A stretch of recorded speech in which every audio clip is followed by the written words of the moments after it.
मेरा नमस्कार है, अपने आप को ही मेरा नमस्कार है। अब पर उसके बाद भी वशिष्ठ जी कह रहे हैं कि बोध के हेतु मेरे परम वाक्य सुनो। ये क्यों कह रही हैं कि दृढ़ता और ज़्यादा पक्की हो जाए। हे राम, जिसको अनात्मा में आत्मा अभिमान है वह आत्म ज्ञान नहीं प्राप्त हुआ। अनात्मा में अभी उसको अच्छा लग रहा है, अनात्मा ये देह वाले विषय विकार अभी जिसको अच्छे लग रहे हैं तो उसको अभी आत्मा में स्थिति नहीं हुई और आत्म ज्ञान नहीं हुआ।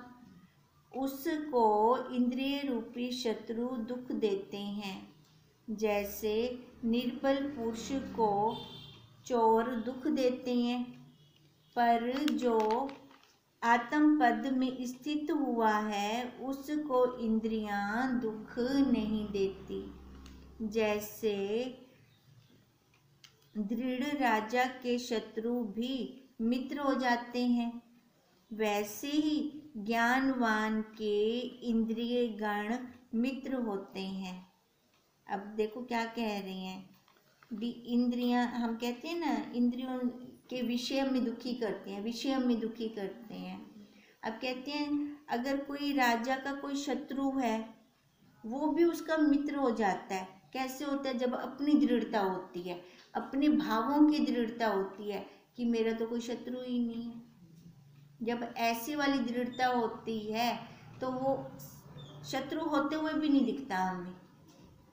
उसके मन के जो मर्जी भाव चल रहे हो, पर अपने भाव अगर सामने वाले के लिए अच्छे चल रहे हैं तो अपनी बुद्धि में वो लगेगा ये मेरा शत्रु है। वो भाव आएंगे अपनी बुद्धि में? नहीं। भावों की प्रधानता किसकी है? अपनी की दूसरों की? अब अपनी प्रधानता है ना भावों की, कि हम क्या सोचते हैं, हम जो सोचते हैं हमें वैसे दिखता है। अब इसलिए कहते हैं वैसे ही ज्ञानवान के इंद्रिय गण मित्र होते हैं। जिन पुरुषों की देह में स्थिति बुद्धि है और इंद्रियों के विषय का जो सेवन करते हैं उनको बड़े दुख प्राप्त होते हैं, क्योंकि देह में मैं मेरा है अभी। हे राम, आत्मा और शरीर का संबंध कुछ भी नहीं है। दोनों की गांठ कैसे लगे?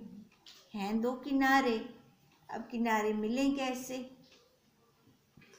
जैसे तम और प्रकाश परस्पर विलक्षण स्वभाव है, वैसे ही आत्मा और देह का परस्पर विलक्षण स्वभाव है। एक दिन है तो एक रात है, एक सफेद है तो एक गोरा है, एक काला है। कैसे मिलेंगे आपस में? एक दुख है तो एक सुख है। दो किनारे कभी मिले? बराबर बराबर जा रहे हैं पर मिलते कहीं नहीं है आपस में। ऐसे ये शरीर और वो आत्मा, वो साक्षी, दो किनारे, दोनों का स्वभाव अपना अपना है और अपने स्वभाव पर दोनों अटल है। किसी ने अपना स्वभाव बदला? नहीं, किसी ने भी नहीं बदला। आत्मा सब विकारों से रहित, नित्य मुक्त, उदय अस्त से रहित और सब से निर्लिप्त और सदा ज्यों का त्यों प्रकाश रूप भगवान आत्मा सत्य स्वरूप है। उसका संबंध फिर किस से हो? अब आत्मा की तुलना किससे हो रही है? परमात्मा के साथ, भगवान के साथ हो रही है। कहते हैं भगवान को तो हम सत्य मानते हैं, और मानते कहाँ है? बाहर, बाहर है। अब कहते हैं आत्मा और परमात्मा में कोई भेद ही नहीं है। अब जब कोई भेद ही ना हुआ तो फिर परमात्मा कौन हुआ? हम स्वयं हो गए। पर हम स्वयं अपने आप को मानते ही नहीं है। क्यों नहीं मानते? क्योंकि देह के विकारों पे बैठे हैं, देह पर बैठे हैं, इसलिए नहीं मानते हैं। देह के विषयों में हम जुड़ जाते हैं, आसक्त हो जाते हैं। वो कहते हैं वो वैसे कि अगर हम अपने आप को भगवान मानना शुरू करते हैं, परमात्मा मानना शुरू करते हैं जबकि है ना, ध्यान देना, मानना शुरू करते हैं, जबकि हैं। कहते हैं ये दोनों के स्वभाव अपने अपने चल रहे हैं। अगर मैं परमात्मा हूँ तो क्या देह वाला स्वभाव नहीं होगा, देह वाला परिवार नहीं होगा? होगा। तो परमात्मा हूँ तो वो वाला परिवार भी होगा, दोनों परिवार होंगे। अब हम ज़्यादा किसको प्रेफरेंस देते हैं? परमात्मा के देह को थोड़ी देंगे, देह को दे रहे हैं ना ज़्यादा, हम देना परमात्मा भी चाहिए नहीं। अब जब शुरू से ही हम बोलते हैं कि हम परमात्मा हैं, तो उस टाइम अपने प्रेफरेंस हम ज़्यादा किसको देंगे? देह वाले परिवार को नहीं देंगे, है ना। हम अपने जो अपना शांति है, आनंद है, संतोष है ना, उस परिवार को लेकर आएंगे। अब जब उस परिवार को लाते हैं तो शत्रु कोई रहता ही नहीं, फिर तो सारे ही मित्र हो जाते हैं। अब यही बात कहते हैं कि फिर उसका संबंध किससे कहें, किससे है और किससे नहीं है? जब सारे ही हम आत्म स्वरूप में हमारा रूप है तो हम किसको कहें? देह जड़ और असत्य, और ये अज्ञान का घर है। और ये कैसी है? तुच्छ है, विनाशी है, आने जाने वाली है और अकृतज्ञ है। मतलब इसका जितना मर्जी कर लो, इसने हमारा कहना कभी मानना ही नहीं है। उसका उससे संयोग फिर किस भांति हो? देह का उस साक्षी से संयोग किस भांति हो? दोनों के गुण स्वभाव ही अलग अलग हो गए। आत्मा चैतन्य, ज्ञान, सत्य और प्रकाश रूप है।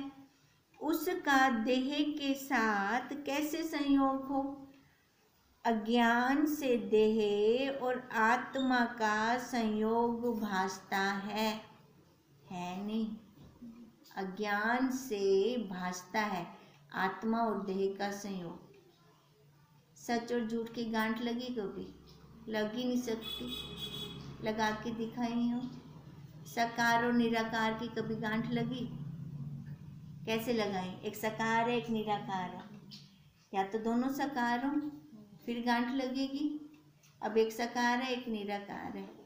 हम क्या करते हैं, जो साकार है ना उसी को ही आत्मा मान लेते हैं, सबसे बड़ी गलती। और आत्मा का स्वरूप क्या है? वो एक जैसी रहती है, सतरूप रहती है।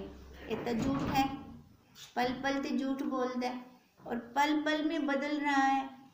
अपने मन के भावों को देखो, किस टाइम कैसे होते हैं, किस टाइम कैसे होते हैं। आज मैं जिसके लिए बहुत अच्छा कह रही हूँ, 10 दिन बाद या 10 साल के बाद उसके लिए मैं गलत कहती हूँ। क्यों? मन तो मेरा वही। फिर उस टाइम भी मैं थी जिसको अच्छा कह रही थी, अब भी वही की वही हूँ जिसको मैं गलत कह रही हूँ। तो बदल गया ना। जो बदल गया वो सत्य कैसे?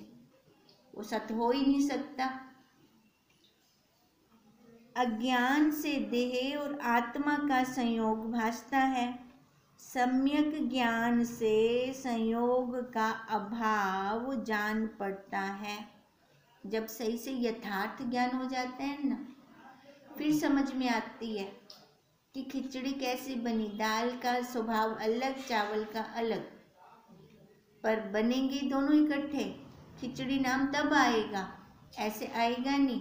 कहते हैं तब वो सम्यक ज्ञान जो हमें आ जाएगा, उसका संयोग जो हम जोड़ी बैठे थे, उस संयोग क्या जोड़ लिया था? देह और आत्मा को जोड़ दिया था, उसका अभाव हो जाएगा जब सम्यक ज्ञान होगा हमें। हे राम, ये मैंने निपुण वचन कहे हैं। बारंबार इनका अभ्यास करने से संसारकृत मोह का अभाव हो जाएगा। बारंबार जब इसका अभ्यास करेंगे, जब संसार का कारण मोह निवृत्त हुआ, फिर उसका सद्भाव कैसे?